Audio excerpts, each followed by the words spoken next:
100 प्रश्न लेकर अभी आ चुके हैं। सुबह में मैंने आप लोग को जो है 20 क्वेश्चन का क्यूज दिया था कि आप लोग क्यूज में कितना सही किए हैं पता नहीं ईमानदारी से, लेकिन 20 में आप लोग को कम से कम 15 सही करना चाहिए था, ठीक है ना। और 21वां क्वेश्चन का मैं जवाब आपसे पूछा था तो आप लोग ज़रूर दिए हैं, बहुत लोग दिए, बहुत लोग नहीं दिए। आज का वीडियो काफ़ी नॉलेजेबल है, 100 क्वेश्चन है, ठीक है।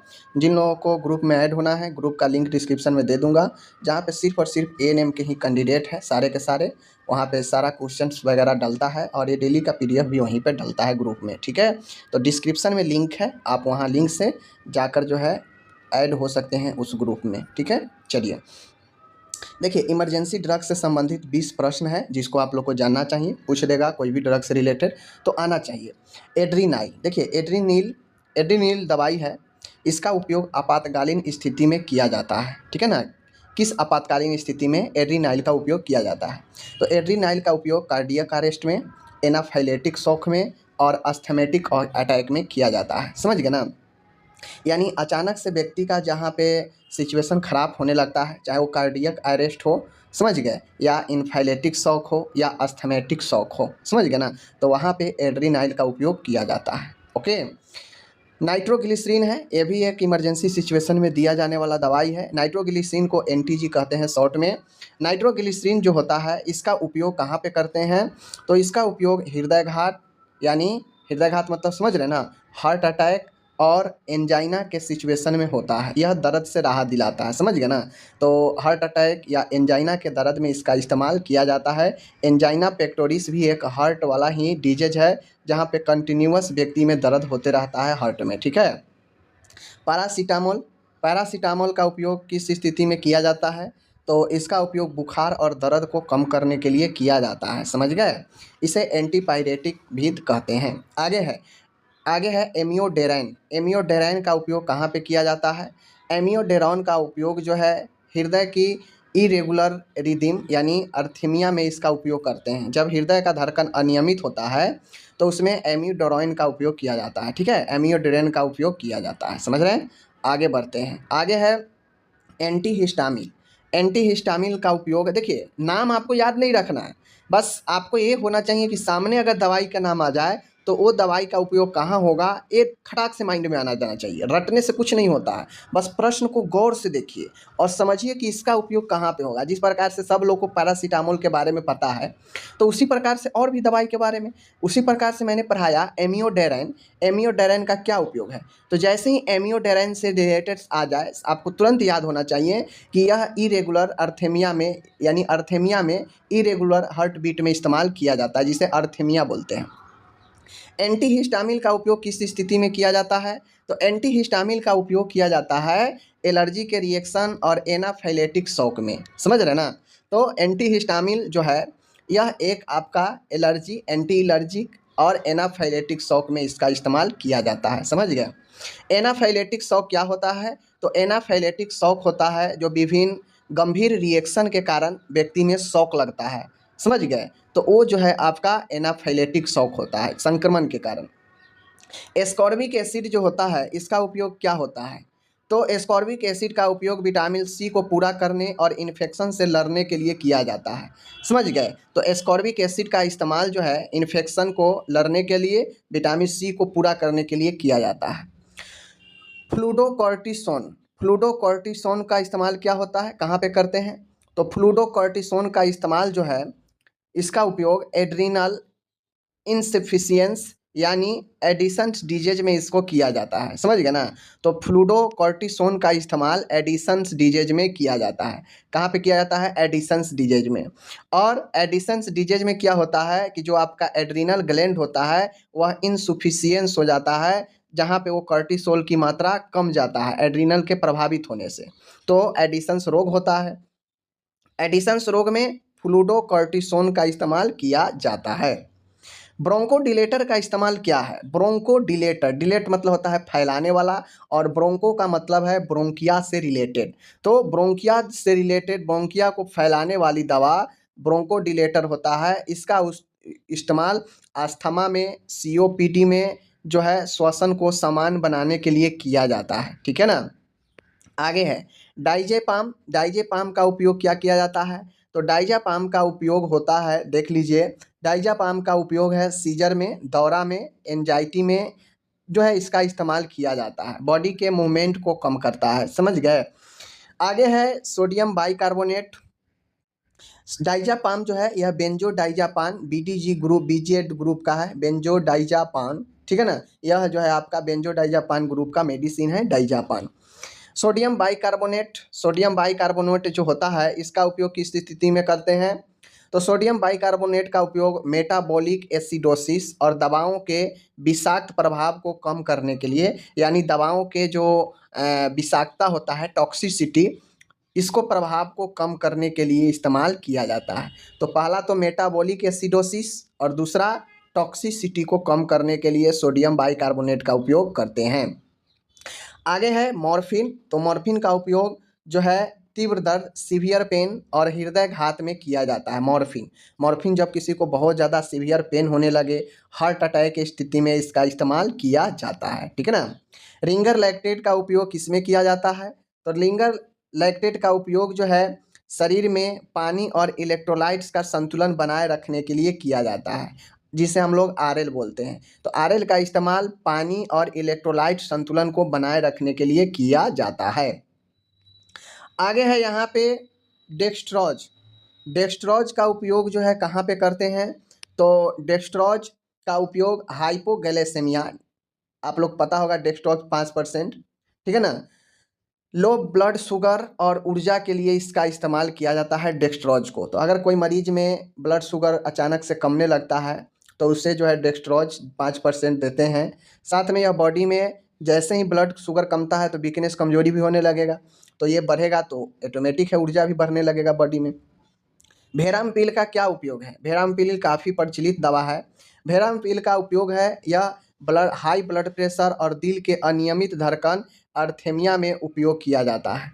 भेरामपील का उपयोग हाई ब्लड प्रेशर में और अनियमित दिल के धड़कन में इसको उपयोग किया जाता है भेरामपील। अभी ऊपर देखे हैं जो है अर्थेमिया में अनियमित जो है अनियमित दिल के धड़कन में, अभी आप ऊपर जस्ट देखे हैं, समझ रहे हैं ना। यहाँ देख लीजिए, अभी अनियमित में एक और दवाई देखे हैं एमियोडेराइन। तो एमियोडेराइन का इस्तेमाल अनियमित में, भेरामपील का भी इस्तेमाल अनियमित में किया जाता है, समझ गए। ये देखा जाता है मरीज के लिए कौन कितना सुरक्षित है, उस हिसाब से डॉक्टर देते हैं, ठीक है ना। तो ये चीज़ें हैं। भेरामपील का हो गया। अब आता है यहाँ पे हाइड्रोकॉर्टिसोन। हाइड्रोकॉर्टिसोन जो दवा है इसका इस्तेमाल कहाँ होता है? तो इसका इस्तेमाल सूजन में एलर्जी को कम करने के लिए किया जाता है। तो हाइड्रोकॉर्टिसोन जो है सूजन को कम करता है, एलर्जी रिएक्शन में इसका इस्तेमाल जो है किया जाता है, ठीक है। यह एक क्या है, यह आपका जो है स्टेरॉइड दवा है हाइड्रोकॉर्टिकोसोन। तो यह मल्टीपल डिजीज में काम करता है। Heimlich manoeuvre. हेमलिच मैन्यूवर का उपयोग किस स्थिति में किया जाता है? तो हेमलिच मैन्यूवर का उपयोग घुटने के मामले में किया जाता है। हेमलिच मैन्यूवर का उपयोग घुटने के जो है कंडीशन में किया जाता है। आगे है एंटीवेनम का उपयोग कहाँ किया जाता है? तो एंटीवेनम का उपयोग सांप के काटने के इलाज में किया जाता है। अगर किसी को सांप काट लेता है तो उसे एंटीवेनम ही जो है दिया जाता है। आगे है सिल्वर सल्फेडाइजिन। सिल्वर सल्फेडाइजिन का उपयोग कहाँ किया जाता है? तो अगर कोई जल चुका है, बर्न पेशेंट है, तो यह एक क्रीम के रूप में होता है सिल्वर डाइजाफेन, याद रखिएगा। यह कॉमन दवा है, क्रीम के रूप में होता है जले हुए मरीज के लिए, सिल्वर सल्फेडाइजिन, ठीक है ना। नेलॉक्सेन का उपयोग किस स्थिति में करते हैं? तो नेलॉक्सेन का उपयोग ऑपियोइड ओवरडोज के इलाज में किया जाता है। यानी जो पेन किलर मेडिसिन होता है ऑपियोइड वाला, उसका ओवरडोज की स्थिति में टॉक्सिसिटी को रोकने के लिए नेलॉक्सेन का उपयोग करते हैं। यह एक प्रकार के एंटीडोट है, समझ गए। मैग्नीशियम सल्फेट का इस्तेमाल कहाँ किया जाता है? तो मैग्नीशियम सल्फेट का उपयोग प्री एक्लेम्पसिया और दौरे में किया जाता है, समझ गए। मैग्नीशियम सल्फेट का उपयोग एक्लेम्पसिया में, ठीक है ना, और दौरे में इसका इस्तेमाल किया जाता है, ध्यान रखिएगा। ओके, आगे बढ़ते हैं। अब यहाँ पे जो नेक्स्ट क्वेश्चन है 20 क्वेश्चन, यह एनाटॉमी फिजियोलॉजी से रिलेटेड है, जिसको हम लोग बॉडी बेसिक साइंस के अंदर पढ़ना है एएनएम में। प्रत्येक कोशिका का मुख्य अंग क्या है? तो प्रत्येक कोशिका के लिए जो मेन ऑर्गेन है वो उसका न्यूक्लियस है, केंद्रक है, ठीक है। एक कोई भी कोशिका है उसका मेन अंग उसका केंद्रक पर ही टिका हुआ है। मानव शरीर में कुल कितनी हड्डियां होती है? 206 होती है। मनुष्य का सबसे बड़ी त्वचा स्किन है, ठीक है ना। आगे है आगे है हृदय में कुल कितनी धमनियाँ होती है, तो हृदय की बात पूछ रहा है, तो हार्ट में कुल मिला के 2 शिराएँ और 2 धमनियाँ होती है, ठीक है ना। 4 जो है आपके कुल जो है यहाँ पे आपका वो रक्त वाहिनीय होता है, 2 शिरा और 2 धमनी, 2 वेन, 2 आर्टरीज, ठीक है। आगे है मानव शरीर में रक्त का समान आयतन कितना होता है, सब लोग को पता होना चाहिए 5 से 6 लीटर होता है, ठीक है। और ये कहीं-कहीं 4 से 6 भी देता है, याद रखिएगा। आगे है वजन बढ़ने और कम करने के लिए कौन सा हार्मोन जिम्मेदार होता है, तो वजन बढ़ाने और कम करने के लिए इंसुलिन हार्मोन जिम्मेदार होता है। यही कारण है कि देखते रहिएगा समय के साथ जो है व्यक्ति में वजन बढ़ते जाता है और डायबिटीज भी आते जाता है, तो इंसुलिन बहुत बड़ा जिम्मेदार होता है वहाँ पे। विटामिन डी का प्रमुख कार्य है हड्डियों को स्वस्थ बनाए रखना और कैल्शियम को एब्जॉर्प्शन को बढ़ाना, ठीक है ना। विटामिन डी का काम है हड्डी को स्वस्थ रखना और कैल्शियम के ऑब्जर्प्शन को अवशोषण को बढ़ाना, ठीक है ना। इसीलिए हम कैल्शियम के दवा लेते हैं, तो यह कैल्शियम के ऑब्जर्प्शन को बढ़ा देता है, ठीक है ना। मानव शरीर में सबसे बड़ी मांसपेशी कौन सी है, तो ग्लूटियस मैक्सिमस, याद रखिएगा, आपसे पूछा जा सकता है कि मानव शरीर की सबसे बड़ी जो है मांसपेशी कौन सी है, ग्लूटियस मैक्सिमस, ठीक है, ग्लूटियस मैक्सिमस याद रखिएगा। अगर ग्लूटियस ना याद रखे तो कम से कम लास्ट वाला मैक्सिमस याद रखिएगा और उससे पहले ग्लूटियस लगा रहेगा, ठीक है। आगे है मानव शरीर में किस अंग में गैसों का आदान प्रदान होता है, तो फेफड़ा जो होता है वहीं से कार्बन डाइऑक्साइड ऑक्सीजन इसका आदान प्रदान होता है श्वसन के जरिए। कौन सा अंग शरीर में रक्त को शुद्ध करता है, तो आपको पता है बॉडी में किडनी जो है आपको रक्त को शुद्ध करता है। किडनी में जो है एक महत्वपूर्ण जो है आपका हिस्सा होता है मेंडुला का, ठीक है। और इसमें इसके अंदर जो है आपका एक लगा होता है नेफ्रॉन, नेफ्रॉन छन्नी की तरह काम करता है। इसीलिए किडनी गुर्दे के संरचनात्मक और क्रियात्मक इकाई जो गुर्दा का होता है वो नेफ्रॉन ही होता है, ठीक है, याद रखिएगा। ओके, आगे है मानव रक्त का मुख्य कार्य क्या है, तो बॉडी में जो हमारे ब्लड है, ब्लड का मेन काम है ऑक्सीजन को ढोना, पोषक तत्वों का परिवहन करना। यानी जो भी हम खाते पीते हैं, तो हम तो खाते हैं कुछ भी खाते हैं ठोस के रूप में, लेकिन हमारे बॉडी को ब्लड में वो थोड़ी ना मिलता है। मुंह में पचने का शुरू होता है, धीरे धीरे छोटी आंत में कंप्लीट होता है और वहाँ से अवशोषण की क्रिया होकर बड़ी आंत के जरिए जल का अवशोषण, पूरे जो हम खाए हैं उसमें से जो पोषक तत्व है बॉडी के लिए उसमें निचोड़ कर रस जो है ब्लड में मिल जाता है और सिट्ठी जो होता है भोजन का मल रास्ता में चला जाता है, ठीक है। तो जो हम खाए पिए उससे जो निचोड़ निकलता है, रस निकलता है, वह ब्लड में मिल जाता है और ब्लड सभी कोशिकाओं में, सभी बॉडी अंगों तक उस पोषक तत्व को पहुंचा देता है, क्योंकि ब्लड ही एक ऐसा चीज़ है जो पूरे बॉडी में भ्रमण करते रहता है इधर से उधर, ठीक है ना। और साथ में ऑक्सीजन तो अपने साथ ले ही जाता है, तभी हम जिंदा रहते हैं। कौन सा हार्मोन रक्त शर्करा को नियंत्रण करता है, तो ब्लड शुगर को कंट्रोल करने वाला जो हार्मोन है वो इंसुलिन हार्मोन है, ठीक है। कौन है, इंसुलिन हार्मोन है। आगे है मनुष्य का दिमाग कितने ग्राम वजन का, यानी हमारा ब्रेन कितने का होता है, तो लगभग देखिएगा 1350 से लेकर 1400 ग्राम देता है, ठीक है। महिलाओं में थोड़ा सा कम होता है पुरुषों के तुलना में वजन। मांसपेशियों को संकुचन करने के लिए कौन सा आयन जिम्मेदार होता है, तो जो मस्कुलर हमारा मसल्स है बॉडी में उसमें कॉन्ट्रैक्शन के लिए, संकुचन के लिए जो है जिम्मेदार जो आयन होता है वो कैल्शियम आयन होता है। कैल्शियम आयन के कारण हमारा मांसपेशी संकुचित होता है, ठीक है। शरीर में रक्त का पीएच मान समानता कितना होता है, तो बॉडी में रक्त का पीएच मान 7.35 से 7.45 होता है, ओके। और जब इस 7 से ज़्यादा हो जाए तो क्या होता है, क्षारीय होता है। तो ब्लड प्रकृति में क्या है, क्षारीय रूप में है। मानव शरीर में सबसे छोटी हड्डी कौन सी है, तो स्टेपिज कान की हड्डी है और सबसे बड़ी जांघ की हड्डी है फीमर का, ठीक है ना। आगे है आपका, यहाँ पे देख सकते हैं आप लोग, मानव शरीर में कितनी जो है जोड़ों की हड्डियाँ होती है, तो 230 जोड़ों की हड्डियाँ होती है, ज्वाइंट, समझ गए, 230 ज्वाइंट होता है, समझ लीजिए, समझ गए ना, जोड़ा, ज्वाइंट, ज्वाइंट। आगे है यहाँ पे देख लीजिए, इलेक्ट्रोलाइट्स में प्रमुख रूप से कौन से पदार्थ होते हैं। इलेक्ट्रोलाइट्स होता है जो हमारे बॉडी में अंदर हमारे बॉडी के संतुलन में आवश्यक है, सोडियम, पोटेशियम, कैल्शियम, क्लोराइड, ये प्रकार से सब पदार्थ है, खनिज पदार्थ है जो बॉडी के लिए आवश्यक है, तत्व है। सोडियम, पोटेशियम, कैल्शियम और क्लोराइड, ठीक है ना, याद रखिएगा, सोडियम, पोटेशियम, कैल्शियम, क्लोराइड, ये इलेक्ट्रोलाइट में मौजूद होता है, ठीक है ना। चलिए आगे चलते हैं। आगे है हमारे शरीर में किस अंग में पाचन की प्रक्रिया होती है? तो पेट में पाचन की क्रिया कहाँ होती है? तो पाचन की क्रिया मुंह से ही शुरू हो जाता है, ठीक है ना। आंशिक रूप से मुंह में ही जो है तोड़ना, भोजन को तोड़ना भी एक पाचन की क्रिया है। मुंह से शुरू होता है और जो है छोटी आंत में जाकर संपन्न हो जाता है, ठीक है। ये चीज़ें को ध्यान में रखिएगा। कौन सा अंग मानव शरीर में रक्त के निर्माण का कार्य करता है? तो जो बोन मैरो होता है, अस्थि मज्जा, यहाँ पे हमारा जो है ब्लड का निर्माण का काम होता है, ठीक है। अब आगे हम लोग बढ़ते हैं, कम्युनिटी हेल्थ से रिलेटेड कुछ क्वेश्चन देखते हैं, ठीक है। कम्युनिटी हेल्थ नर्स का मुख्य कार्य क्या है? तो कम्युनिटी हेल्थ नर्स, एएनएम एक प्रकार से कम्युनिटी हेल्थ में काम करने वाली नर्स भी होती है, कम्युनिटी हेल्थ नर्स, ठीक है। समुदाय में स्वास्थ्य सेवाओं का प्रचार और रोगों की रोकथाम करना है। देख लीजिए, समुदाय में स्वास्थ्य सेवा का प्रचार करना और स्वास्थ्य से जुड़ी हुई चीज़ों के बारे में लोगों को बताना, रोकथाम करना रोगों को, एक कम्युनिटी हेल्थ नर्स का मुख्य कार्य है, ठीक है ना। किस योजना के तहत ग्रामीण क्षेत्रों में स्वास्थ्य सेवाएं पहुंचाई जाती हैं? कह रहा है किस योजना के तहत ग्रामीण क्षेत्रों में स्वास्थ्य की सेवा पहुंचाई जाती है? तो ये होता है NRHM, राष्ट्रीय ग्रामीण स्वास्थ्य mission, national rural health mission. इसके अंतर्गत ही गांव-गांव में स्वास्थ्य की सुविधा अभी मिल रही है। स्वास्थ्य सेवाओं में स्वच्छता का क्या महत्व है? स्वास्थ्य सेवा में यानी हेल्थ सर्विस में स्वच्छता, बहुत बार स्वच्छता की जिक्र होती है, हाइजीन की। इसकी क्या इम्पोर्टेंस है, क्या महत्व है?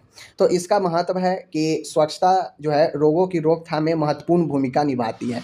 स्वच्छता का जोर इसीलिए दिया जाता है स्वास्थ्य में, ताकि 10 से 15% मामला जो है फैलता है गंदगी से भी, ठीक है ना। तो आपको स्वच्छ इसीलिए कहा जाता है ताकि ये रोग के रोकथाम में बहुत ज़्यादा भूमिका निभाता है। एएनएम का कार्य क्या है? तो एएनएम का कार्य स्वास्थ्य सेवाएं देना और मातृ एवं शिशु देखभाल करना। एएनएम का काम है स्वास्थ्य हेल्थ सर्विस देना, ठीक है, हेल्थ एजुकेशन, लोगों को शिक्षा देना हेल्थ पर, ठीक है ना, टीकाकरण करना। उसके बाद मातृ और शिशु स्वास्थ्य देखभाल करना, ये सब एएनएम का काम होता है, ठीक है ना। आगे है राष्ट्रीय टीकाकरण दिवस, नेशनल इम्यूनाइजेशन डे कब मनाया जाता है? तो राष्ट्रीय टीकाकरण दिवस जो मनाया जाता है, देख लीजिए यहाँ पे कब मनाया जाता है। तो यह 0 से 5 वर्ष के बच्चों को पोलियो की खुराक, तो राष्ट्रीय टीकाकरण दिवस जो है मनाया जाता है 0 से 5 वर्ष तक के बच्चे को पोलियो की खुराक देने के लिए जो है मनाया जाता है, ठीक है ना। कम्युनिटी हेल्थ नर्सिंग में वेक्टर कंट्रोल का क्या उद्देश्य है? वेक्टर आप लोग नाम सुने होंगे, वेक्टर कंट्रोल, समझ गए? तो रोग फैलाने वाले कीटों को नियंत्रण करना, यानी जो कीट पतंग से जो रोग होता है कीटों से, उनसे रोगों पर कंट्रोल करना वेक्टर कंट्रोल का मतलब होता है। जितने भी कीट से होने वाले रोग हैं, मच्छर से होने वाले रोग हैं, वो सब जो है आपको वेक्टर में आता है, मक्खी से होने वाला वेक्टर में आता है। तो उन कीटों को, रोगों को फैलने से नियंत्रण करना ही वेक्टर कंट्रोल के अंदर आता है। वेक्टर बोर्न डिजीज होता है, वाटर बोर्न डिजीज होता है, एयर बोर्न डिजीज होता है, ठीक है ना। तो सब जो है जो जहाँ से उत्पत्ति होता है उसको वो जनित बना दिया जाता है, ठीक है। प्राथमिक स्वास्थ्य केंद्र PHC का क्या कार्य है? अगर आप एएनएम बनेंगी, PHC पर आपको डिप्यूट किया जाएगा, तो क्या काम होता है PHC का? PHC का काम होता है लोगों को बुनियादी स्वास्थ्य सेवा प्रदान करना, यानी जो जरूरी के स्वास्थ्य सेवा है लोगों में वो प्रदान करना। ये बहुत ज़्यादा हाई एफिशिएंसी का नहीं होता है, हाई क्षमता का नहीं होता है, इसलिए जो जरूरी के बुनियादी चीज़ें हैं उसको प्रोवाइड कराता है, ठीक है। सैनिटेशन का स्वास्थ्य पर क्या प्रभाव पड़ता है? सैनिटेशन का स्वास्थ्य पर क्या प्रभाव पड़ता है? तो सैनिटेशन का स्वास्थ्य पर यह प्रभाव पड़ता है कि यह जल जनित रोगों को रोकथाम करता है और स्वच्छता बनाए रखता है, वाटर सैनिटेशन, समझे ना। तो बेसिकली सैनिटेशन जल को स्वच्छ प्योर बनाने के लिए जो है आपको क्या करता है, काम करता है। और रोग से जो होता है ना, अगर कोई गंदगी वाला जल है तो उससे कैसे रोकथाम किया जाए, ये सैनिटेशन जो है आपको जल जनित रोगों को रोकथाम करता है। जो जल से होने वाला रोग है, सैनिटेशन उसका काम करता है और ये स्वच्छता बनाए रखता है। आगे है मैटरनल मोर्टालिटी रेट है, मातृ मृत्यु दर है, ये क्या है? तो प्रसव के दौरान महिलाओं की मृत्यु, समझ गए ना। मैटरनल यानी लेबर के दौरान कुछ महिलाओं को देखते होइएगा बहुत ज़्यादा ब्लीडिंग होने से, बहुत ज़्यादा पेन होने से, यानी कुछ ना कुछ लेबर के प्रोसेस में उस दौरान डेथ हो जाता है, तो वो डेथ मातृ मृत्यु दर के अंदर आता है, समझ गए। किसे आशा कार्यकर्ता कहा जाता है? तो आशा कार्यकर्ता गांव-गांव में स्वास्थ्य सेवाएं प्रदान करने वाली महिला कार्यकर्ता होती है और यह पहली संपर्क होती है गांव में आशा कार्यकर्ता, ठीक है ना? आशा प्रति 1000 के जनसंख्या पर बहाल किया जाता है। यह किस किस जो है कार्यक्रम के अंदर बहाल किया जाता है? तो यह बहाल किया जाता है आपको NRHM के अंदर, नेशनल रूरल हेल्थ मिशन के अंदर, ठीक है ना? क्या multi sectoral approach community health nursing में, यानी मल्टी सेक्टरल अप्रोच का क्या मतलब है कम्युनिटी हेल्थ नर्सिंग में? आपसे 4 ऑप्शन दे देगा, कहेगा मल्टी सेक्टरल अप्रोच का क्या मतलब होता है? ऑप्शन में दे देगा 1, 2, 3, 4, चारों में से आपको बताना है कौन होगा मल्टी सेक्टरल अप्रोच का मतलब। मल्टी मतलब होता है बहु यानी अधिक, सेक्टरल मतलब होता है अलग अलग सेक्टर, अप्रोच मतलब होता है पहुँच पहुँच। तो मल्टी सेक्टरल अप्रोच, अलग अलग सेक्टरों में स्वास्थ्य की पहुँच। तो स्वास्थ्य, पोषण, पानी और स्वच्छता को मिलाकर समग्र समाधान प्रदान करना मल्टी सेक्टरल अप्रोच, यानी अलग अलग सेक्टर में स्वास्थ्य की पहुँच होना। जैसे रेलवे में अपना स्वास्थ्य के हॉस्पिटल वगैरह है, समुदाय में अपना है, ठीक है? अलग अलग जो है बैंकिंग, कृषि, सब सेक्टर में जो है स्वास्थ्य का भूमिका होना चाहिए, अप्रोच होना चाहिए, स्वास्थ्य पहुँच होना चाहिए हर एक सेक्टर में। कल कारखाना में अगर कोई काम कर रहा है किसी कंपनी में, तो वहाँ एक फर्स्ट एड के लिए यूनिट होना चाहिए, समझ गए? यानी अलग अलग विभागों में अप्रोच होना चाहिए स्वास्थ्य का। तो यही मल्टी सेक्टरल अप्रोच होता है, जो अलग अलग सेक्टरों में स्वास्थ्य के बारे में चीज़ें पहुँच हो। समुदाय में स्वास्थ्य शिक्षा का क्या उद्देश्य है? तो समुदाय में स्वास्थ्य शिक्षा का क्या उद्देश्य होता है? तो लोगों को स्वस्थ आदतों और जीवन शैली के बारे में जागरूकता पैदा करना। स्वास्थ्य शिक्षा का मतलब क्या होता है? ऐसा थोड़ी ना है, स्वास्थ्य शिक्षा में हम किसी अलग टॉपिक पे बात करते हैं। जो व्यक्ति के लिए, जो जन समुदाय के लिए, लोगों के लिए, उसके स्वास्थ्य के लिए बेहतर होता है, उसके बारे में हम बताते हैं, और वही स्वास्थ्य शिक्षा होता है। बताने का टॉपिक कुछ भी हो सकता है, समझ गए? जिससे व्यक्ति के जीवन शैली, उसके हैबिट, इन सब के बारे में उसको जागरूकता किया जा सके, यही ना शिक्षा होता है। और चूंकि स्वास्थ्य सेक्टर में कर रहे हैं तो स्वास्थ्य एजुकेशन ही हो जाता है, ठीक है ना? आगे है, प्राथमिक स्वास्थ्य देखभाल प्रणाली का लक्ष्य क्या है? यानी जो प्राथमिक हेल्थ केयर प्रोवाइड किया जाता है उसका लक्ष्य क्या है? तो हर नागरिक को सस्ती और गुणवत्तापूर्ण स्वास्थ्य सेवाएं उपलब्ध कराना। सरकार जो है गांव-गांव में वेलनेस सेंटर बनवा रही है, ऐसा क्यों? क्या रीज़न है? तो सरकार का यही मानना है, सरकार का यही अप्रोच है कि लोगों तक ज़्यादा से ज़्यादा सस्ती और गुणवत्तापूर्ण स्वास्थ्य सेवा मिल सके। इसीलिए ना जो है सभी लोग तक, दूर-दूर तक जो है हॉस्पिटल खुल रहे हैं, डॉक्टर डिप्यूट हो रहे हैं, अब एएनएम को बहाली किया जा रहा है, लोगों के लिए ही ना। तो प्राथमिक स्वास्थ्य देखभाल का फर्स्ट प्राइमरी हेल्थ केयर का यही उद्देश्य होता है कि नागरिकों तक, जन समुदाय तक सस्ती और गुणवत्तापूर्ण स्वास्थ्य सेवा उपलब्ध कराया जाए, ठीक है? इन्फ्लुएंजा का क्या अर्थ होता है? तो इन्फ्लुएंजा का अर्थ होता है यह एक वायरल संक्रमण है जिसे फ्लू भी कहते हैं, ठीक है ना? शॉर्ट में इसे फ्लू भी कहते हैं, जो बेसिकली श्वसन तंत्र को, गले को प्रभावित करता है, ठीक है? आगे है, शिशु मृत्यु दर, इन्फेंट मोर्टालिटी रेट क्या दर्शाता है?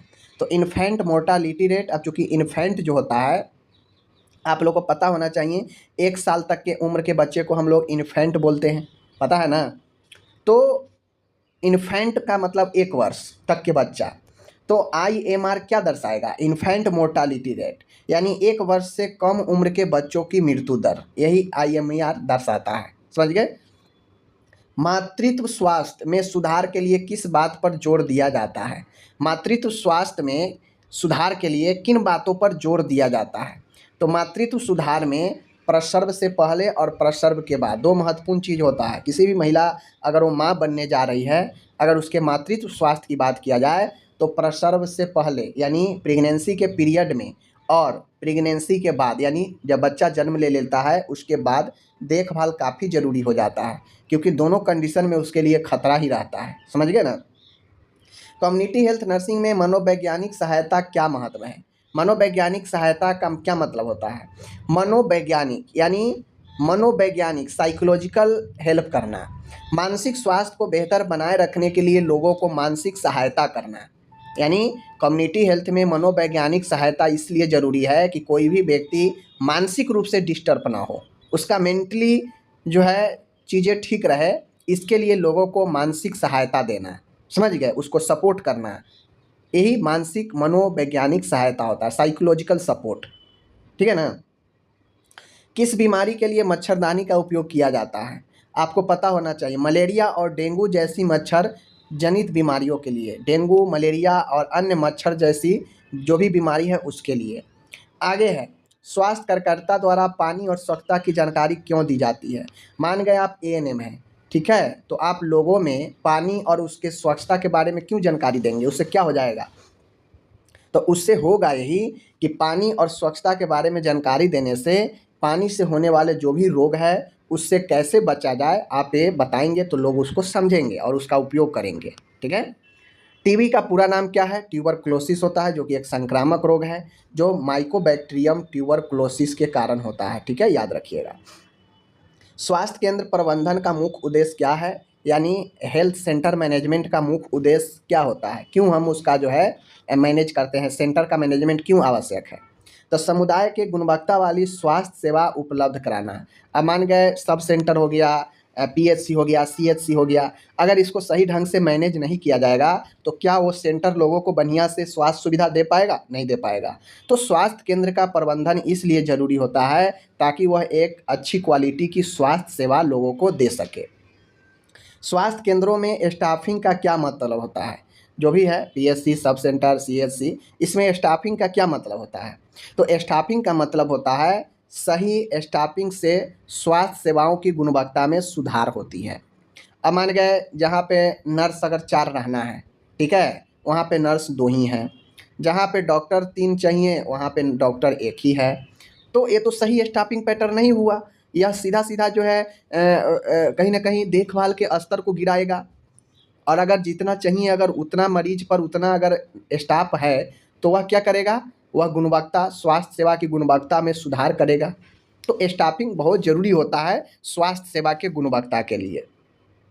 और स्वास्थ्य केंद्र का प्रबंधन भी, स्टाफिंग भी, ये सब ज़रूरी है स्वास्थ्य के गुणवत्ता के लिए। आगे है, स्वास्थ्य केंद्र का प्राथमिक कार्य क्या होता है? जो भी हेल्थ सेंटर होता है उसका फर्स्ट काम, प्राथमिक कार्य क्या होता है? बुनियादी स्वास्थ्य सेवाएं प्रदान करना, जैसे जांच, इलाज और टीकाकरण। बुनियादी मतलब क्या होता है? बेसिक चीज़ें प्रोवाइड करना। तो जो स्वास्थ्य केंद्र होते हैं, चाहे वो पीएचसी हो, सीएचसी हो, इन सब का काम होता है, लैब होता है वहाँ पे, तो जांच करना, इलाज करना, टीकाकरण करना, यह स्वास्थ्य केंद्र का जो है आपको प्राथमिक कार्य होता है, बुनियादी ये सब काम है। ठीक है।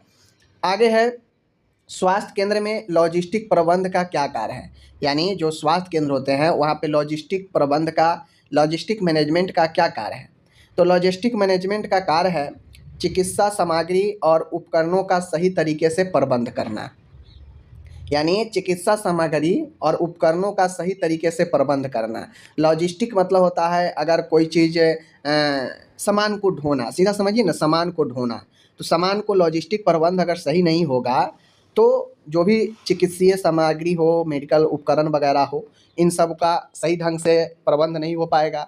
अगर दवाई कम जाएगा तो लॉजिस्टिक मैनेजमेंट सही नहीं है तो पता चलेगा साल भर लग गया दवाई आने में। तो ये चीज़ें जो है स्वास्थ्य के क्षेत्र में सामग्री और उपकरणों के सही तरीके से प्रबंध करने के लिए लॉजिस्टिक प्रबंध जरूरी होता है। ठीक है। आगे है, स्वास्थ्य सूचना प्रबंध, हेल्थ इंफॉर्मेशन मैनेजमेंट का क्या उद्देश्य है? तो स्वास्थ्य सूचना प्रबंध का मतलब है रोगियों को रिकॉर्ड का उचित संकलन और उनका विश्लेषण करना। स्वास्थ्य सूचना प्रबंध यानी स्वास्थ्य के क्षेत्र में जो इन्फॉर्मेशन है उसका मैनेजमेंट करना। यानी अगर कोई मरीज को हम दिखाएं, वो आया, वो अपना पूरा हिस्ट्री बताया और वह एक रिकॉर्ड बन जाता है। ऐसे ही बहुत सारे मरीज आते हैं, सबका रजिस्टर होता है, सबका रिकॉर्ड होता है। तो उसका रिकॉर्ड, उस इन्फॉर्मेशन को सही तरीके से मैनेज करना भी, जिस पर आगे चलकर एनालिसिस किया जाएगा कि किस क्षेत्र में कितना मरीज आया, किस क्षेत्र में सबसे ज़्यादा लोग किस टाइप के जो है मरीज आए हैं, तो उस पर काम किया जाता है आगे सरकार के द्वारा। ठीक है। तो यह सब अग्रिम रिसर्च के लिए, आगे के डाटा एनालिसिस के लिए स्वास्थ्य के क्षेत्र में जो रिकॉर्ड होता है उसका ही इस्तेमाल किया जाता है। स्वास्थ्य केंद्र में मानव संसाधन प्रबंध का क्या कार्य है? स्वास्थ्य के क्षेत्र में मानव संसाधन का क्या प्रबंध है? मानव संसाधन यानी जो कर्मचारी है, जो मानव संसाधन, जो काम करने वाले स्टाफ है, उनका प्रबंधन। कर्मचारियों का चयन, प्रशिक्षण और उनकी कार्य क्षमता का मूल्यांकन मानव संसाधन ह्यूमन रिसोर्स मैनेजमेंट के अंदर होता है। यहाँ पे हायर करना हायर करना, उनको ट्रेनिंग करना और उनका मूल्यांकन करना, ये सब होता है। ठीक है ना। अभी जो बहाली आपका एएनएम का निकला है, यह एनएचएम के एचआर डिपार्टमेंट के तहत ही निकला है, ह्यूमन रिसोर्स डिपार्टमेंट के तहत ही निकला है। ठीक है ना। आगे है स्वास्थ्य केंद्रों में बजट प्रबंध का क्या महत्व है। जो भी स्वास्थ्य केंद्र है सब में बजट तैयार किया जाता है। बजट प्रबंध जो क्या करता है, सीमित संसाधनों का उचित वितरण और कार्यों के लिए बजट बनाना, यानी कितना खर्च कितना व्यय हुआ है देखभाल पर, उसका जो है बजट का प्रबंधन किया जाता है। व्यय और खर्च का और सारे चीज़ों का जो है बजट तैयार किया जाता है। ठीक है। स्वास्थ्य सेवा गुणवत्ता मानक का क्या मतलब है। स्वास्थ्य सेवा में गुणवत्ता मानक क्वालिटी स्टैंडर्ड का क्या मतलब होता है। स्वास्थ्य सेवाओं की उच्च गुणवत्ता बनाए रखने के लिए निर्धारित मानक, यानी सरकार के द्वारा एक स्टैंडर्ड लागू किया गया है।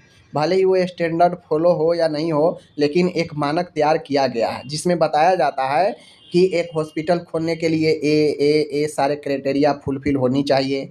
ठीक है। इतना स्टाफ होनी चाहिए, इतना इक्विपमेंट होना चाहिए, इतना बेड होना चाहिए। तो यही स्टैंडर्ड जो है आपको उच्च गुणवत्ता बनाए रखने में मदद करता है। ठीक है। भले कोई प्राइवेट अस्पताल फॉलो करे नहीं करे पता नहीं। स्वास्थ्य केंद्र में सुरक्षा प्रबंध का क्या उद्देश्य है। जो भी स्वास्थ्य केंद्र है, सुरक्षा का एक बहुत बड़ा प्रबंध होता है।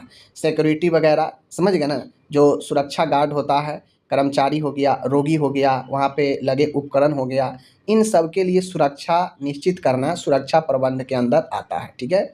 अगर मान के सुरक्षा प्रबंध नहीं करेगा, गार्ड वगैरह नहीं रखेगा, पता चलेगा कैंपस में जो नलका लगा हुआ है खोल के ले जाएगा, लाइट लगा है खोल के ले जाएगा, रोगी है हॉस्पिटल के अंदर, कोई आया मारकर उसको चला गया, जैसे पटना में वो हुआ था ना। तो कहीं ना कहीं वहाँ पे सुरक्षा प्रबंध में चूक ही हुआ था अस्पताल में, जिसके कारण कोई बाहरी आकर अस्पताल में पेशेंट के साथ घटना कर दिया, चला गया। ठीक है। स्वास्थ्य केंद्रों में आपातकालीन प्रबंध का क्या कार्य है। स्वास्थ्य केंद्र में इमरजेंसी मैनेजमेंट का कार्य होता है आपातकालीन स्थितियों में त्वरित और प्रभावी उपचार प्रदान करना। यानी आपातकालीन इमरजेंसी वार्ड इसीलिए बनाया गया है ताकि जल्दी, त्वरित और इफेक्टिव उपचार मरीज को देकर उसको जो है सुविधा अच्छा दिया जाए। ठीक है ना। स्वास्थ्य केंद्रों में स्वच्छता प्रबंध का क्या महत्व है। जो भी स्वास्थ्य केंद्र है उसमें स्वच्छता प्रबंध का क्या महत्व है। स्वच्छता प्रबंध के लिए देखते हुएगा हर एक सेंटर हॉस्पिटल में बायोमेडिकल के लिए अलग अलग डिब्बा रखा होता है कि इसमें सूखा कचरा डाले, इसमें गीला कचरा डाले। ठीक है ना। इसमें नुकीला कचरा डाले। तो ये सब स्वच्छता प्रबंध के ही अंदर आएगा, ताकि पर्सनल स्वच्छता बना रहे अस्पताल में, जिससे स्वच्छता बने रहने से ही होता है कि बीमारियों को जो संभावना होता है कम होता है, इन्फेक्शन फैलने का जो दर है वो कम होगा। ठीक है ना। तो संक्रमण के रोकथाम और स्वास्थ्य वातावरण को बनाए रखने के लिए स्वच्छता प्रबंध जरूरी होता है। ठीक है। आगे है स्वास्थ्य केंद्र में टीम वर्क का क्या महत्व है। तो स्वास्थ्य केंद्र में टीम वर्क का महत्व होता है कर्मचारियों के बीच सहयोग और समन्वय से कार्य को प्रभावशील तरीके से कराना। टीम वर्क का मतलब होता है टीम में सब मिल के काम करता है, तो एक तो काम जल्दी होता है, समय का बचत होता है, और एक दूसरे के बीच जो है सहयोग और समन्वय की भावना बनी रहती है, जिससे कार्य प्रभावी रूप से बढ़ते रहता है। ठीक है। स्वास्थ्य केंद्र के लिए डेटा संग्रह, डेटा कलेक्शन का क्या महत्व है। तो आप एएनएम में जाएंगी तो आप एएनएम में जाएंगी, मान गए आप एक दिन में 5 होम विजिट किए। ठीक है। तो 5 होम विजिट किए तो आप किसी होम विजिट में जाएंगे, आप क्या काम किए हैं, आप अपने से ऊपर कर्मचारी को अपना डेटा सौंपते हैं ना, देते हैं ना कि हाँ हमने इतना काम किया, इतना होम विजिट किया। तो डेटा संग्रह कहीं ना कहीं रोगों को निगरानी रखने के लिए, उचित निर्णय लेने के लिए डेटा की आवश्यकता होती है। मान गया आपको जिस क्षेत्र में दिया गया है, आप महीना में जितना भ्रमण किए, पता चला कि इधर लोग जो है अंधापन से ज़्यादा ग्रसित है, अंधापन जो है ज़्यादा लोगों में है, मैक्सिमम लोगों में अंधापन की संख्या देखी गई। तो क्या होगा, उस डाटा जो आप तैयार किए डाटा है, रिकॉर्ड है, उस डाटा को अध्ययन किया जाएगा और उस एरिया में अंधापन जो कार्यक्रम है उसके तहत ज़्यादा जोर दिया जाएगा, काम किया जाएगा अंधापन को रोकथाम के लिए। तो डेटा संग्रह का उपयोग किया जाता है आगे रोगों को निगरानी के लिए, उचित निर्णय लेने के लिए। ठीक है। स्वास्थ्य केंद्र में संचार प्रणाली का क्या काम है, कम्युनिकेशन सिस्टम का क्या काम है। तो सभी कर्मचारियों के बीच सूचना का सही और त्वरित आदान प्रदान सुनिश्चित करने के लिए, जैसे बहुत सारे हेल्थ सेंटर मैनेजमेंट के लिए वहाँ पे सिविल सर्जन को कोई इन्फॉर्मेशन देना हो या सिविल सर्जन को आपको कोई इन्फॉर्मेशन आया तो आप डेली वहाँ जाकर थोड़ी ना सुनेंगे। सूचना प्रणाली का एक महत्वपूर्ण हिस्सा होता है कर्मचारियों के बीच सूचनाओं का सही और जल्दी से आदान प्रदान करने के लिए कम्युनिकेशन प्रणाली जरूरी होती है। ठीक है, आगे है स्वास्थ्य केंद्रों में टीकाकरण कार्यक्रम की भूमिका क्या होती है। तो स्वास्थ्य केंद्रों में टीकाकरण कार्यक्रम की भूमिका क्या होती है, तो टीकाकरण कार्यक्रम रोगों के रोकथाम के लिए नियमित टीकाकरण प्रदान करना ही टीका कार्यक्रम जो है इसके अंदर काम होता है। और आप एएनएम वगैरह हैं तो आपको तो इसमें मिलेगा ही काम। स्वास्थ्य केंद्र में प्रिस्क्रिप्शन प्रबंध का क्या काम है, तो प्रिस्क्रिप्शन प्रबंधन का काम है रोगियों को सही और सुरक्षित दवाइयाँ देना। ठीक है, उल्टा पल्टा दवाई नहीं देना, प्रिस्क्रिप्शन प्रबंध है। स्वास्थ्य केंद्र में रोगी संतुष्टि की निगरानी क्यों जरूरी है, स्वास्थ्य केंद्र में रोगी की सेटिस्फेक्शन क्यों जरूरी है। रोगियों को संतुष्टि स्वास्थ्य सेवाओं के स्तर और सुधार के लिए महत्वपूर्ण है। आप जिस सेंटर पर काम कर रहे हैं, आदमी आया दिखाया और आपसे आदमी संतुष्ट ही नहीं है, रोगी आपसे संतुष्ट ही नहीं हुआ, तो आप ऐसा ही चलता रहे ऐसा ही चलता रहे तो कहीं भी हेल्थ का जो लेवल है ऊपर जाएगा नहीं जाएगा। हेल्थ का ऊपर कब जाएगा, जब लोग आएंगे ट्रीटमेंट कराएंगे, लोग ठीक हो जाएंगे। ऐसे ही चलता रहेगा, ठीक होंगे, अच्छा होगा तो स्वास्थ्य का स्तर ऊपर जाएगा, बढ़िया होगा। तो रोगी के संतुष्टि होना स्वास्थ्य के सेवाओं के स्तर और सुधार के लिए काफ़ी महत्वपूर्ण होता है। ठीक है ना, आगे है स्वास्थ्य केंद्र में संसाधन आवंटन का क्या अर्थ है। संसाधन आवंटन का क्या अर्थ है, देखिए ये समय क्यों बता रहा हूँ, एक एक वर्ड एग्जाम में अगर पूछ देगा ना तो इसका मतलब अगर आपको नहीं पता है तो गलत कर लीजिएगा। तो संसाधन आवंटन का अर्थ होता है कि जो भी संसाधन जो भी रिसोर्सेज है सेंटर पर उसका जो है प्रभावी और कुशल तरीके से उपयोग कितना किया जा रहा है, यही संसाधन रिसोर्सेज का बंटवारा होता है। स्वास्थ्य केंद्र में क्लिनिकल प्रोटोकॉल का पालन क्यों जरूरी है। स्वास्थ्य केंद्र में जो भी क्लिनिकल प्रोटोकॉल है उसका पालन क्यों जरूरी है। यह उपचार की गुणवत्ता और रोगियों की सुरक्षा सुनिश्चित करता है। क्लिनिकल प्रोटोकॉल इसलिए ज़रूरी है कि कोई भी माल प्रैक्टिस ना हो, मरीज पर कोई गलत जो है आप प्रयोग ना करें। ठीक है, उपचार की गुणवत्ता और रोगियों की सुरक्षा के लिए क्लिनिकल प्रोटोकॉल ज़रूरी होता है। आगे है स्वास्थ्य केंद्रों में नैतिकता और पेशेवर व्यवहार का क्या महत्व है। तो नैतिकता और पेशेवर व्यवहार का क्या महत्व है, यह पेशेवर मानकों का पालन करने और रोगियों के प्रति सम्मान बनाए रखने के लिए आवश्यक होता है। ठीक है ना, तो ध्यान दीजिएगा, नैतिकता और पेशेवर व्यवहार का उदाहरण है कि यह पेशेवर मानकों और पालन करने और रोगियों के प्रति सम्मान बनाए रखने के लिए ज़रूरी होता है। पेशेवर प्रोफेशनल व्यवहार ज़रूरी है कि आप मरीज के साथ अच्छे से वार्तालाप करें, व्यवहार करें। शिशु की जन्म के समय हेड सरकमफ्रेंस कितना होता है। तो जन्म के समय हेड सरकमफ्रेंस लगभग 32 से लेकर 35 होता है। ध्यान दीजिएगा, इतना सेंटीमीटर। कहीं कहीं आपको 34 से 35 अगर ऑप्शन में जो इसके आसपास मिलेगा वही सही होगा। ठीक है, हेड सरकमफ्रेंस। शिशु के सिर का सरकमफ्रेंस क्यों मापा जाता है, तो यह मस्तिष्क के विकास और सिर के आकार की जांच के लिए मापा जाता है। क्योंकि अगर सिर सही तरीक़ा से विकसित होगा, विकास हुआ होगा तो उसका जो सरकमफ्रेंस होगा इसके बीच में होगा। अगर सही से विकास नहीं हुआ होगा, उसका आकार ठीक का नहीं होगा तो फिर कहीं ना कहीं इसमें कमी या बड़ा होगा। ठीक है, बच्चों के जन्म की वृद्धि का समान पैटर्न क्या है। तो बच्चों के जन्म के वृद्धि का समान पैटर्न है, बच्चों के वजन के वृद्धि का समान पैटर्न क्या है, यानी कैसे बच्चा में वजन जो है वृद्धि होता रहता है। पहले 6 महीने में, पहले 5 से 6 महीने में वजन 2 गुना हो जाता है। अगर जन्म के समय अगर 2.5 kg का बच्चा है तो 5 से 6 महीने में 2 गुना यानी 5 kg का हो जाता है। ठीक है, और पहले वर्ष कंप्लीट होते होते वह 3 गुना हो जाता है जन्म के वजन का। ठीक है ना, 6 महीने से 1 साल के बच्चों की वृद्धि दर कितनी होती है, तो 6 महीने से लेकर 1 साल तक के बच्चों की जो वृद्धि दर होती है वह लगभग 10 से 12 सेंटीमीटर प्रति वर्ष होता है। तो जो 6 महीने से लेकर 1 साल का बच्चा है उसमें वृद्धि दर 10 से 12 सेंटीमीटर प्रति साल होता है। ठीक है, आगे है यहाँ पे बाईपैरेटल डायमीटर बीपीडी। अब हम लोग डायमीटर से रिलेटेड क्वेश्चन देख लेते हैं। बाईपैरेटल डायमीटर जो होता है बीपीडी, यह सिर के दोनों पार्श्व पैराइटल बोन के बीच एक व्यास मापा जाता है। यानी बाईपैरेटल जो होता है यह सिर के दोनों पार्श्व पैराइटल बोन के बीच एक व्यास होता है। बीपीटी का जो माप होता है प्रसर्व के समय 9.5 से 10.5 सेंटीमीटर होता है, याद रखिएगा। आपसे एग्जाम में यही जो है पूछता है, समझ गए ना। यह माप भ्रूण के विकास की स्थिति को दर्शाता है। गर्भ अवस्था के 20 सप्ताह बाद इसे मापना शुरू किया जाता है। तो इन चीज़ों को ध्यान में रखिएगा। बीपीटी अगर पूछे, बाईपेराइटल डायमीटर पूछे, तो याद रखिएगा 9.5 से 10.5 सेंटीमीटर बीपीडी होता है। आगे अगर आपसे पूछे ऑसिपिटोफ्रंटल डायमीटर, ऑसिपिटोफ्रंटल डायमीटर, ऑसिपिटोफ्रंटल डायमीटर अगर आपसे पूछे, ऑसिपिटोफ्रंटल पूछे, तो ये होता है 11.5 सेंटीमीटर। यह अधिकतम माप है जो समान प्रसर्व में उपयोग होता है। तो ऑसिपिटोफ्रंटल डायमीटर का व्यास जो होता है प्रसर्व के समय 11.5 सेंटीमीटर होता है, जो बीपीटी से ज़्यादा है। उसी प्रकार से एफओडी होता है फ्रंटो ऑसिपिटल डायमीटर, दोनों में अंतर है, देख लीजिए। ऊपर है ऑसिपिटोफ्रंटल और यहाँ पे है फ्रंटो ऑसिपिटल, दोनों उल्टा है, ठीक है।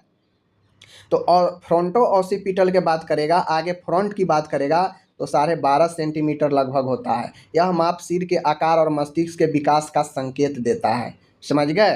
तो इन बातों को ध्यान में रखिएगा। फ्रंटो ऑसिपिटल डायमीटर जो होता है एफओडी, पहले अगर फ्रंट आ गया तो 12.5 सेंटीमीटर, और अगर पहले ऑसिपिट फ्रंटो डायमीटर आ गया तो पहले अगर ऑसिपिट आ गया तो वह हो जाएगा 11.5 सेंटीमीटर, ठीक है, याद रखिएगा।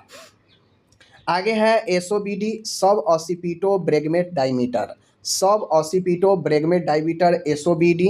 इसका माप जो होता है लगभग 9.5 से 10 सेंटीमीटर होता है, 9.5 से 10 सेंटीमीटर। ऊपर जो हम लोग देखे हैं ना, यहाँ पे बीपीडी में 9.5 से 10.5 है, जबकि सब ऑसिपिटो ब्रेगमेटी डायमीटर 9.5 से 10 है, बस दोनों में यही अंतर है, ठीक है, याद रखिएगा। मेंटो वर्टिकल, देखिए मेंटो वर्टिकल सबसे ज़्यादा होता है, सबसे बड़ा मेंटो वर्टिकल ही होता है। मेंटो वर्टिकल का सामान जो होता है 13 से लेकर 14 सेंटीमीटर होता है। यह माप सिर की चौड़ाई का एक महत्वपूर्ण माप है, ठीक है, याद रखिएगा। मेंटो वर्टिकल डायमीटर सबसे बड़ा डायमीटर। आगे है biparietal transverse diameter, biparietal transverse diameter 9.5 centimetre होता है, 9.5 सेंटीमीटर होता है biparietal transverse diameter. Occipito mental diameter, तो ऑसिपिटो मेंटल डायमीटर 13 से 14 सेंटीमीटर होता है। सेजाइटल डायमीटर 11 से 12 जो है होता है। यह माप सिर के शीर्ष वर्टेक्स से लेकर नीचे ही से ऑसिपिटल तक लिया जाता है, यानी सेजाइटल डायमीटर पूछेगा तो 11 से 12 सेंटीमीटर, ठीक है। आगे है फ्रंटल डायमीटर, तो फ्रंटल डायमीटर जो होता है 9 से 10 सेंटीमीटर होता है। तो इस प्रकार से मैंने आपको डायमीटर से रिलेटेड ब्रेन सिर के और कुछ community health, nursing, health management, ये सब का इम्पोर्टेंट क्वेश्चन कराया। आपको इसको देखिए, ये जो डायमीटर वाला पढ़ाया ना, इसको गौर से देखना पड़ेगा, और एक बार दो बार पढ़िए और एक बार दो बार सारे डायमीटर को कॉपी पर लिखिए, ठीक है ना, बगैर देखे हुए कॉपी पर लिखिए और मिलाइए कि जो आप लिखे हैं गलत हुआ या सही हुआ। एक बार देखने से याद नहीं हो जाएगा, क्योंकि कहीं 13, कहीं 11, कहीं 10 है, कन्फ्यूजन होगा। तो पहले नाम पढ़िए और कोशिश कीजिए सबको अलग अलग करना, ताकि दिमाग में बैठेगा, कन्फ्यूजन नहीं होगा। अलग अलग कीजिएगा तो समझ गए। और 2 बार 4 बार देखने के बाद कॉपी पर लिखें और देखें कि सही लिखे हैं या गलत लिखे हैं, ठीक है। धन्यवाद।